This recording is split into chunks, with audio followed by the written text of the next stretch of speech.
Será que eu e você estamos falando da mesma coisa quando a gente fala em educação inclusiva? E psicologia escolar? Tem a ver o que com isso?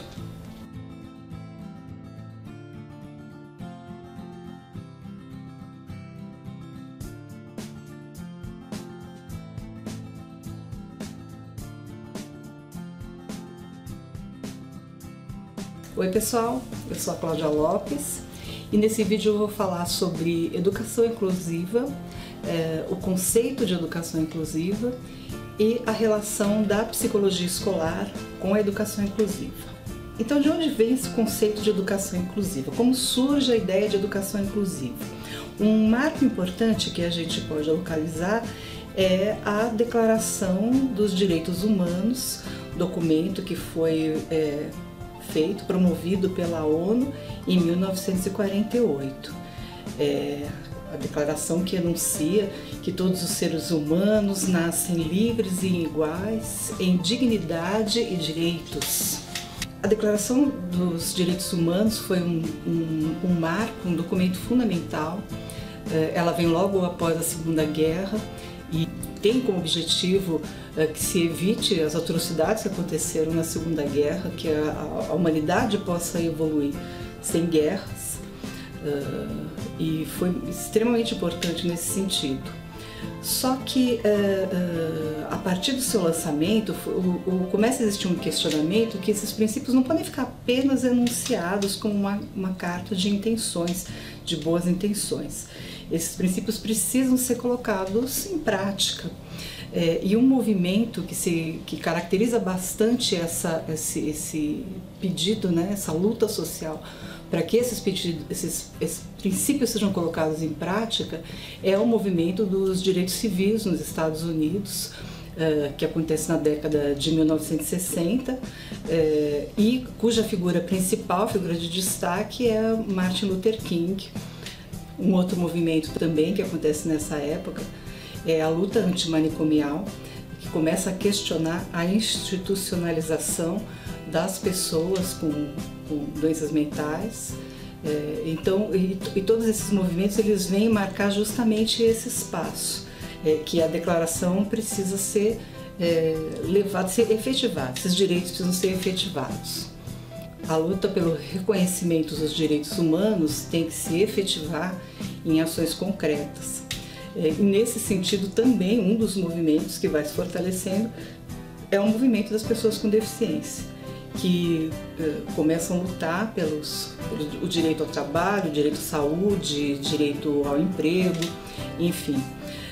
Em 1981 a ONU declara ser esse o Ano Internacional do Direito das Pessoas Portadoras de Deficiência. Na época era o nome que se adotava, pessoas portadoras de deficiência, e a década de 83 a 92 foi também instituída como década das pessoas com deficiência, mostrando aí o aprofundamento desses movimentos, o crescimento dessas lutas. E a educação? A educação, o recorte e educação dentro do movimento das pessoas com deficiência. Também começa a se fortalecer. Alguns marcos legais importantes na luta pela educação de qualidade aí para todos, que eu posso citar, são em 1979 foi realizado na Inglaterra uma comissão que estudou necessidades educacionais de crianças e jovens com deficiência, que é o relatório conhecido como relatório Warnock. Em 1990 a gente tem a Declaração de Juntier para a Educação para Todos, também um marco bastante importante. Em 1994 a Declaração de Salamanca. Nesse mesmo ano aqui no Brasil a gente tem o Estatuto da Criança e do Adolescente. Em 99 a Convenção da Guatemala, que fala na eliminação de todas as formas de discriminação contra a pessoa com deficiência. E mais recentemente, em 2006, a gente tem a Convenção Internacional dos Direitos da Pessoa com Deficiência, também um documento proposto pela ONU que tem força de uma lei constitucional no Brasil. Isso aqui só para dar uma ideia de como essa luta histórica vai evoluindo em busca de uma educação de qualidade, né? Lutando por uma educação de qualidade. Então, pensando nessa evolução do conceito, como é que a gente pode definir educação inclusiva? De uma maneira bem básica, educação inclusiva é atender a todos na sua singularidade. O que significa? Que você vai atender todos sem fazer uma separação prévia, uma discriminação prévia, e vai partir do princípio que todos têm as suas particularidades, a sua singularidade. Os alunos não são iguais uns aos outros, então a educação tem que ser planejada para um grupo que é heterogêneo por natureza, né? Um grupo que onde se reconhece que as pessoas têm diferenças, têm singularidades. Tem um esquema bem interessante para a gente visualizar esses conceitos. Nessa primeira ilustração, a gente pode ver a ideia de exclusão. Então, dentro da escola fica um determinado grupo e os demais grupos, então, estão excluídos, ficam fora. Em seguida, a gente tem a ideia da separação. Ela é um avanço porque reconhece que todos têm direito à educação, porém, essa educação não pode se dar no mesmo espaço, tem que ser em espaços segregados. A seguir, a gente tem a ideia da integração, que ainda representa um avanço maior, no sentido que traz aí para dentro da escola esse grupo que antes ficava separado, porém a gente não tem uma convivência uma convivência mais estreita, um compartilhamento das estratégias pedagógicas. Esse grupo da integração, a gente pode pensar no exemplo das classes especiais, por exemplo. Funcionavam dentro de escolas comuns, mas eram separadas, tinham um professor separado, um currículo separado para aquele grupo. E na ideia de inclusão, todos esse público está junto no mesmo espaço. Então, eles fazem parte da mesma sala, ou a proposta pedagógica é a mesma para todos, e esse grupo então convive de uma forma muito mais intensa. Então, o que é importante a gente destacar nessa ideia da escola inclusiva? A escola inclusiva, ela é um exercício de cidadania. A escola que se organiza dessa maneira, ela se organiza como a sociedade. Na sociedade você respeita os diferentes, você tem pessoas diferentes, você tem formas diferentes de expressão e todas elas são aceitáveis, todas elas são válidas, e a escola é um treino para isso, é um modelo para isso. E claro, precisa se articular com uma sociedade inclusiva, né? A gente não pode pensar numa escola que funcione de uma forma inclusiva numa sociedade que é excludente. A sociedade tem que se tornar cada vez mais inclusiva, e a escola tem um papel importante em relação a isso.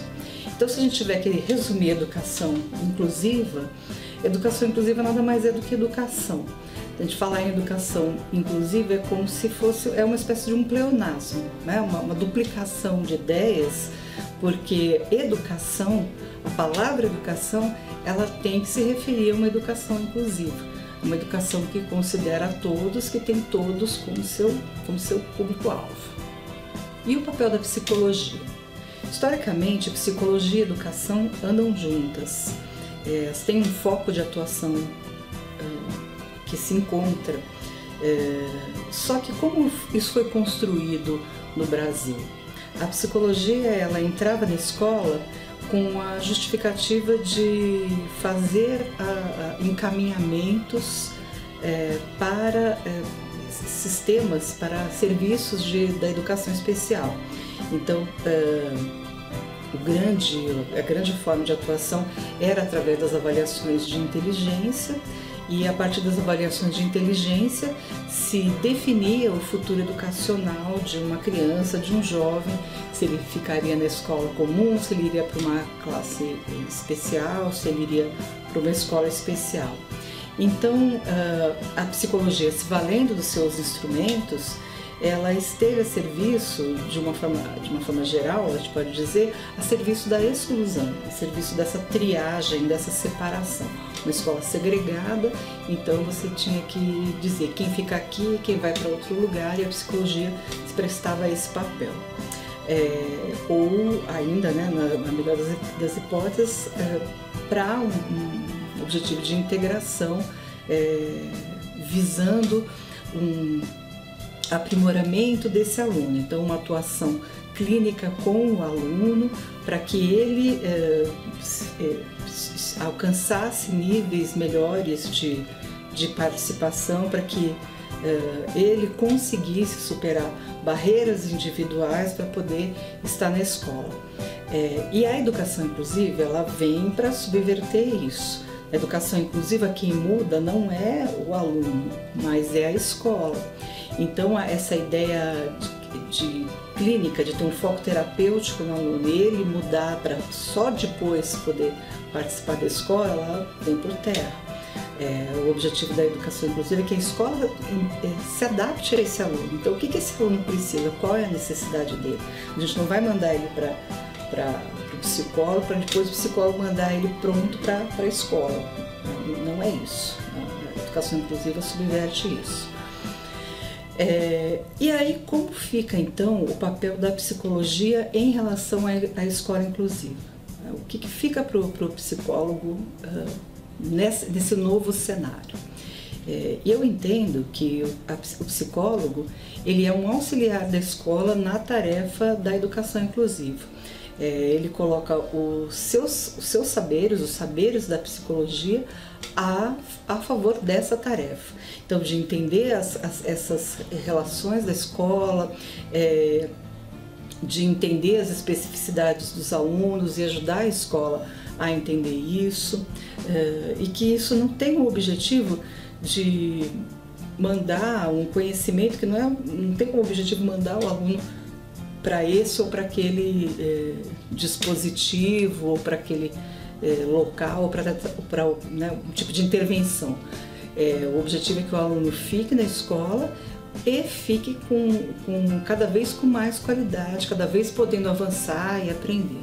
Então esse é o papel atual da psicologia na educação e, na minha opinião, um papel muito importante e bastante decisivo em muitas situações. Bom, nesse vídeo, então, você viu um pouco da evolução histórica da luta pelos direitos das pessoas com deficiência, até chegar na ideia de educação inclusiva e na sua necessidade de concretização, que é expressa aí pelos marcos legais, e o papel da psicologia na escola, como era antes, e as necessidades atuais colocadas pela educação inclusiva. Eu espero que vocês tenham gostado e a gente se encontra no próximo vídeo. Até lá!